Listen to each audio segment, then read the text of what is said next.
Les quería comentar entonces que hay una investigación muy conocida acerca de dos gemelos.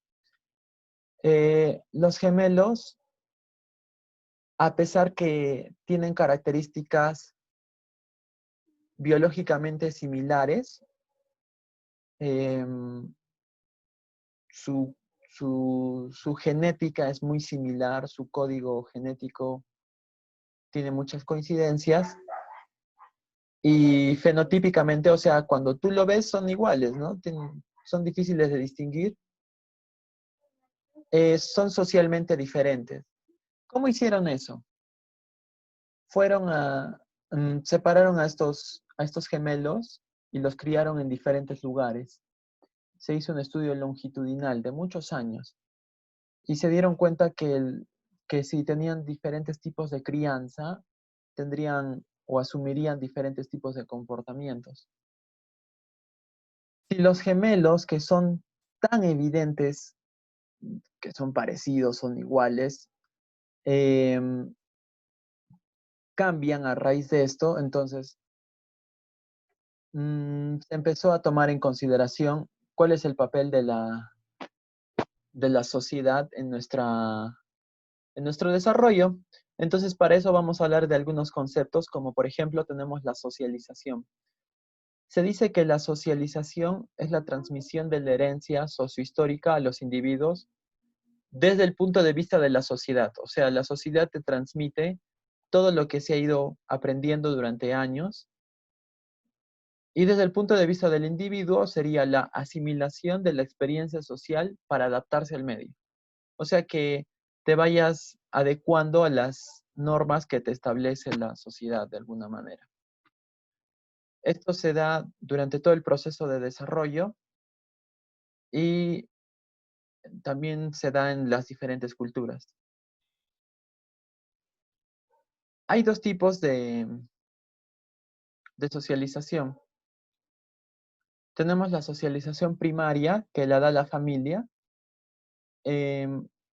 La familia establece sus normas en el camino. Mientras que van pasando las cosas, les va ocurriendo nuevas formas de hacer las cosas. Y también mucho de su conocimiento, en todo caso, no es estructurado, sino es a través de las experiencias. Y la socialización secundaria se da primero en la escuela y segundo en el trabajo. Se dice que por excelencia la socialización secundaria se da en el trabajo o en las relaciones con los pares. Eh, Muchos autores dicen que el trabajo de alguna forma dignifica, o sea que no necesariamente nos referimos a un lugar que te pagan un sueldo, sino las actividades que vas realizando que van determinando cuáles son las cosas que más o menos uno debería, entre comillas, hacer para estar adaptado a la sociedad. Socialización primaria, entonces, familia, y socialización secundaria, escuela y trabajo. Luego vamos a ver los agentes de la socialización. Los agentes de la socialización sería, primero, hay varios. Tenemos entre uno de los agentes de la socialización a la familia. Hay diferentes tipos de familia, claro está. Hay familias nucleares, hay familias extendidas, hay familias monoparentales y hay familias también sin hijos. Eh, Se llama agente de socialización porque de ellos se reciben los primeros fundamentos de cuáles son las normas sociales.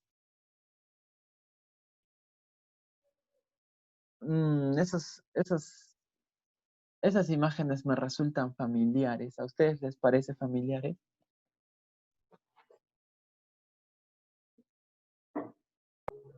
Sí, ¿Quiénes son? ¿De qué colegio serán?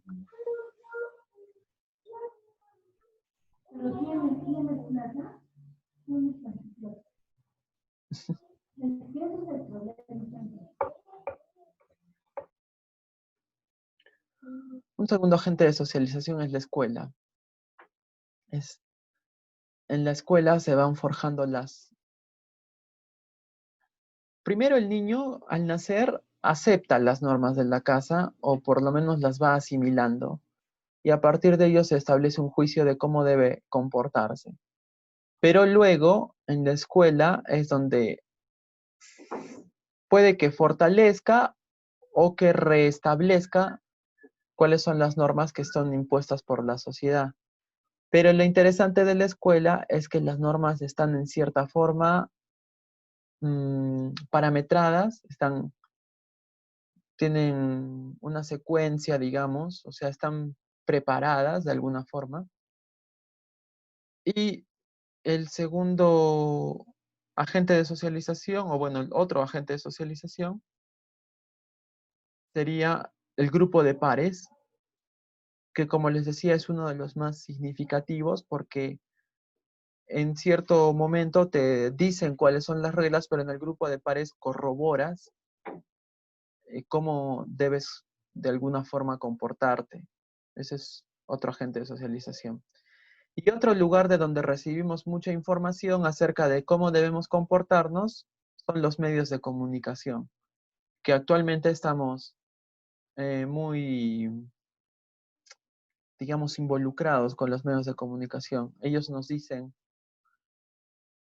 nos ponen cuáles son los roles, nos dicen qué es ser, qué es ser bello o feo, qué es ser simpático o desagradable, qué es ser exitoso y qué no lo es otro agente de socialización y determina bastante nuestro comportamiento. Por eso se le llama también un agente de socialización, que son los medios de comunicación. Las características de la socialización serían 5 y yo le he puesto una mnemotecnia para poder recordarla. La socialización es chida, chida, como los mexicanos dicen, chidu, chida, divertida, genial. Entonces, C, constante, H, homogenizadora, I, individualizadora, D, dinámica y U, universal. Constante porque constantemente nos ponen o nos marcan cuáles son las normas. Nos dicen, las cosas se hacen así. Homogenizadora porque procura que todos tengamos, que todos de alguna forma nos adaptemos, como el video que vieron antes de la sesión, en el cual a pesar de que no entendamos por qué hacemos cada cosa, tenemos que de alguna forma aceptarlo para adaptarnos al medio, homogenizadora. Y lo que es curioso es que también en cierta forma es individualizadora porque a pesar que nos pueden poner normas y todo esto, uno mismo las va asumiendo y supuestamente va construyendo una personalidad y va tomando las cosas que más le parece de alguna forma que lo satisfacen, lo favorecen y lo construyen. Entonces, también es individualizadora porque nos hace de alguna forma, si nosotros vemos cómo todos los demás se comportan, entonces también podemos decidir ser de cierta forma. Dinámica porque en cierto momento nos enseñan a hacer de una forma, en otro momento de otra, y así va cambiando, no es estática, siempre cambia, es dinámica. Y U, universal, porque en todo el mundo se establecen reglas sociales, no importa el nivel de cultura, entre comillas, sino que en todo el mundo se establecen normas. Y vamos a cerrar, digamos, la teoría con dos cosas más. Tenemos las manifestaciones conductuales y las manifestaciones cognitivas. Ya. Entonces, las manifestaciones conductuales son la primera. La primera forma de digamos, relacionarnos con el mundo es a través de la imitación, que es lo que se veía en el video. También lo estudió un científico social muy importante que se llama Albert Bandura, que utilizó como un muñeco que se llama el muñeco bobo y que un adulto lo golpeaba. No sé si han visto alguna vez en el boxeo. En el boxeo golpean como una perita, ¿verdad? Golpean como una pera. Pum, pum, pum. ¿Y Sí, han visto Kung Fu Panda? sí. profe. En Kung Fu Panda, cuando está aprendiendo las primeras técnicas de pelea, una de las más... En el primer nivel que le pone el maestro Shifu, le pone como un muñeco que él solo lo empuja y rebota. Lo golpea y rebota. Lo golpea y rebota. A este muñeco se le llama muñeco bobo. Entonces, en un experimento, Albert Bandura, estadounidense, un adulto empieza a empujar a este muñeco, a golpearlo, ¿no? A hacer todos los movimientos característicos, y el niño, sin tener ningún motivo por el cual golpear a este muñeco, imita el comportamiento del adulto, sin previamente analizarlo o racionalizarlo, simplemente lo imita. Entonces, la primera forma como de alguna forma nos adaptamos, entre comillas, es imitando. Lo curioso acá es que a veces no ponemos un filtro a eso. O sea, a veces podemos llegar a imitar cualquier cosa. Lo segundo serían los hábitos. Los hábitos son cosas que hacemos siempre, bueno, y que ahora los medios de comunicación nos dicen que son saludables, e inclusive la escuela y la familia nos dicen que son saludables en cierto sentido, eh, porque no requieren un procesamiento cognitivo, o sea, no hay que pensarlo mucho. Pero a veces tenemos ciertos hábitos, o sea, vivimos la vida de cierta forma y no sabemos por qué lo hacemos.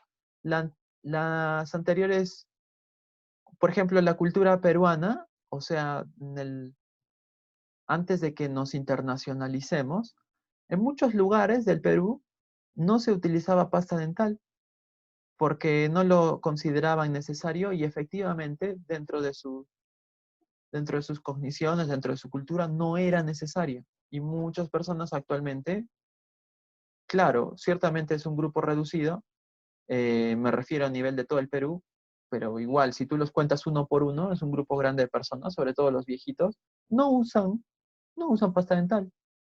Pero nosotros, los medios de comunicación y muchas personas, los agentes socializadores, nos han dicho que es un buen hábito y lo hacemos. Acá no pongo en tela de juicio si es algo bueno o malo, simplemente es un hábito, es algo que aprendiste a hacer para adaptarte. Igual tenemos el hábito de estudiar, de leer, etc. Saludable o no, lo hacemos para adaptarnos. El tercer aspecto sería ya las costumbres. Y en este punto de las costumbres es un poco más arraigado, es más fuerte. Por ejemplo, yo veía que en 15 de agosto, bueno, el 14 o 15, no sé, ¿qué solemos hacer en Arequipa el 15 de agosto? ¿Cómo se llama ese? Como un desfile. Corso. El corso. Eso, ¿Y en el corso qué presentan?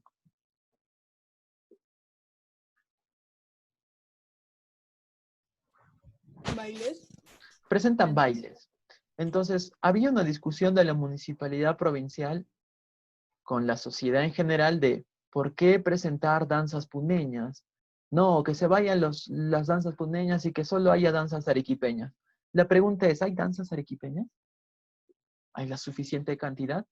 ¿Y qué determina que algo sea puneño o arequipeño o limeño o boliviano? ¿Qué eso determina? ¿Qué hace que eso sea así? Entonces, las costumbres supuestamente son cosas que es el siguiente nivel de hábitos.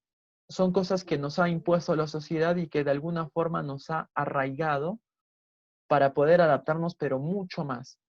Cantamos un himno nacional porque supuestamente somos peruanos. Cantamos un himno de Arequipa porque supuestamente somos arequipeños y eso hace que tengamos ciertas características. Como por ejemplo, si soy arequipeño, parte de mi personalidad es ser terco, orgulloso, etc. La sociedad nos impone estas cosas, son las bases sociales de la conducta, como decíamos al principio. Esto no tendría por qué determinarnos, pero lo hace en la medida en que lo vamos asumiendo. Si yo participo, por ejemplo, de una danza arequipeña, me siento más arequipeño. ¿Sí? Si en cambio niego o discrimino, por ser más claro, las danzas de otros países o de otras ciudades de nuestro país, entonces me siento más arequipeño. Son son costumbres, son manifestaciones conductuales del aprendizaje social. Y de nuevo, en este punto, hay otras cosas que son positivas. Por ejemplo, se vio que en el Mundial del anteaño pasado, el anteaño pasado, wow, ya pasa tiempo. El hecho de que los futbolistas se abrazaran durante el himno nacional hacía que las personas se sintieran más identificadas, fueran más felices al trabajo, haya mayor productividad. La gente en general sintiera que podría hacer las cosas, mejoró los niveles de autoeficacia, en fin, muchas cosas positivas, ¿no? Entonces, pero al final es algo que son costumbres, no necesariamente es algo, una decisión personal, sino que las vamos asumiendo para adaptarnos al medio. Y finalmente las actitudes. Igual, como en los otros 3 puntos, las actitudes tienen connotaciones positivas y connotaciones negativas. Las actitudes son predisposiciones a las cosas. A veces, pero en todos estos 4 casos son cosas que demostramos hacer. O sea, las actitudes, costumbres, hábitos y la imitación se traducen en comportamientos observables. Entonces, vemos, por ejemplo, el caso de ese niño de hace, no sé, tal vez 2 años, que estudiaba bajo un poste.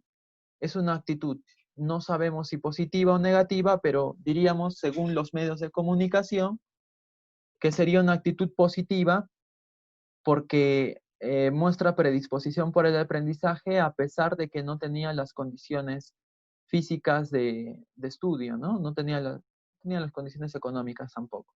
Es una actitud. Una actitud es una predisposición a actuar y al mismo tiempo es la evidencia de hacerlo. O sea, efectivamente, cuando alguien tiene una actitud ante algo, no solo lo desea, sino que lo hace. Por ejemplo, algún alumno podría decir, yo tengo buena actitud hacia el aprendizaje de este curso, ¿no? Entonces, yo sí lo he visto en las personas que lo han presentado, que han presentado las tareas, tienen una actitud positiva, no solo porque dicen que quieren hacerlo, sino porque lo hacen. Y una actitud negativa es de aquel que no importa si dice que quiere o no quiere, pero no hace algo. Otra actitud positiva, por ejemplo, es aquellas personas o aquellos compañeros que se comunicaron porque llevaron la conducta de escribir, entonces ahí también demuestran una actitud, por ejemplo, positiva. Esas son las 4 manifestaciones conductuales de la socialización. Y vamos a cerrar esta primera mitad con las manifestaciones ideológicas. Hay 4 manifestaciones ideológicas. Se les llama ideológicas porque no necesariamente nos llevan a conductas, sino que solo pueden quedarse en nuestra mente. Por ejemplo, la más básica son los rumores. Son cosas, son parte de la comunicación informal por la cual las personas dicen que algo podría ser de cierta forma. Por ejemplo, he escuchado rumores de que los venezolanos son ladrones. He escuchado rumores que las personas que tienen raza o piel morena son más fuertes. Son rumores porque simplemente son ideas que tienes y que alguien por ahí te dijo, pero no necesariamente se basan en la realidad. Y sobre todo los rumores que son de corto alcance, son muy, muy cortos. Por ejemplo, lo de la Oreja Flores ahora, que, que supuestamente tenía conversaciones con chicas y lo que sea, es un rumor porque no tiene ningún fundamento, no podemos confirmarlo y simplemente se van creando ideas a partir de ello. Entonces, nos adaptamos también a la sociedad a través de los rumores. Sí, porque si no sabías lo que pasó con el Oreja Flores, estás desactualizado. Eres una persona asocial o antisocial, porque no sabes. Entonces nos adaptamos también a eso. Estamos enterados de las ultimitas. Eso también es una manifestación ideológica de la socialización. Otra sería los prejuicios. Los prejuicios ya son más fuertes, son casi parecidas a las actitudes. La diferencia con las actitudes es que una persona con una actitud positiva o negativa lleva a cabo algún comportamiento. En cambio, el prejuicio se queda en nuestra mente. Los prejuicios también tienen carácter de positivo en cierto punto porque nos anticipan, es un prejuicio. Entonces, nos anticipa a cómo podríamos actuar ante diferentes situaciones. Sin embargo, se vuelven negativos cuando nos quedamos con una primera impresión de las personas y no trascendemos a otro, no trascendemos a más, perdón. Siempre nos quedamos con eso estático y siempre creemos que las personas que son de cierta manera siempre lo van a hacer así. Por ejemplo, yo mencionaba uno de la xenofobia, ¿no? De los extranjeros, que si bien muchos de los medios de comunicación o la familia o el grupo de pares nos dicen ciertas afirmaciones porque hay evidencia de ciertos comportamientos negativos de personas extranjeras, cuando, y eso nos genera un prejuicio, cuando nos muestran evidencia de lo contrario, si no cambiamos nuestra opinión, o por lo menos la flexibilizamos un poco, es ahí donde un prejuicio se vuelve negativo. Nos quedan dos más. Las siguientes son las creencias. En este caso, las creencias abarcan algo muy amplio. No solo se refieren a las creencias religiosas. Uf, hay muchas cosas que hablar de las creencias. Por ejemplo, en esta imagen se ve a una chica que tiene las creencias, está en inglés, son palabras en inglés, pero maybe, por ejemplo, significa tal vez, yes, no, sí, no, never, nunca, certainly, ciertamente, los, perdido. Entonces, las ideas que tiene en su cabeza son, nunca lo voy a poder hacer, no creo que sea capaz, tiene esas creencias. A veces nosotros también tenemos creencias racionales e irracionales. Creencias, por ejemplo, de que existe un Dios, creencias de que no existe Dios, creencia de que si yo atraigo las cosas me va a ir mejor, creencias de que yo no tengo que hacer, yo tengo que poner mucho de mi parte para que me vaya bien y siempre tengo que esforzarme, creencia de que solo las personas que tienen ciertas características físicas pueden ser hábiles en ciertas cosas como el deporte, creencias. Son manifestaciones ideológicas de la socialización porque vamos insertando a partir de los agentes socializadores como la familia, el grupo de pares, ciertas ideas que se instalan en nuestra cabeza y que nos limitan a hacer ciertas cosas. En cierto punto también puede ser positivo. Por ejemplo, podemos tener la creencia de que hay que esforzarse para trabajar. Y eso podría ser positivo porque mmm, otra persona negativamente podría tener la creencia de que no hay que esforzarse. Entonces, de todas maneras, las creencias están instaladas en nuestra mente para de alguna forma tratar de adaptarnos. Ni siquiera tenemos evidencia de las cosas, pero ya creemos que algo se va a desarrollar de una forma. Eso es una creencia. Y la última son las ideologías. Las ideologías son mucho más potentes porque se basan aparentemente en evidencia, en acciones y en muchas cosas. Las ideologías eh, hacen que las personas ya no solo asuman ciertos comportamientos, ya no son solo ideas, ya no es que me limito a hacer esto porque pienso así, o ya no es que tengo el prejuicio de que alguien va a ser de esta manera, sino que trato de evidenciar de que esto define mi forma de ser. Y también es algo adaptativo. ¿Por qué? Eh, por ejemplo, si yo tengo esa ideología de que el rock es mucho mejor que el reggaetón, entonces, y como una manifestación ideológica para adaptarme al grupo, no solo lo tengo que tener en mi cabeza como una creencia, como decir el trap o el reggaetón no es música, sino como una manifestación ideológica, pongo mis estados del Facebook, eh, del WhatsApp, para demostrar que pertenezco a ese grupo social. Entonces las personas dicen, ah, ya, él piensa como yo y por eso está bien y me cae bien. Y otros igual, ¿no? Tienen otro tipo de manifestaciones ideológicas como debemos tener cuidado por el medio ambiente, debemos tener cuidado por los animales. ¿Y cómo lo demuestran? A través de no solo los posts, digamos, los mensajes que ponen en el WhatsApp o lo que sea, sino también se visten de cierta forma, consumen cierto tipo de alimentos para preservar la vida animal. Entonces, una ideología va mucho más allá de simplemente creer o de simplemente tener rumores o ideas. Se trata de demostrar los ciertos comportamientos para mostrar una posición en todo caso. Finalmente, por ejemplo, la Iglesia Católica o la Iglesia Mormona o la Iglesia Musulmán o todas las iglesias que existen también muestran una posición ante las cosas. Esa es una ideología. Eh, ¿Positivo o negativo? Tampoco, igual que en todos los puntos. eh, Puede ser positivo porque a veces es necesario que alguien manifieste una posición firme y en otro caso puede ser negativo porque te impide abrir un poco más la mente a otras cosas. Depende de la situación y depende de dónde vino esta idea o esta manifestación.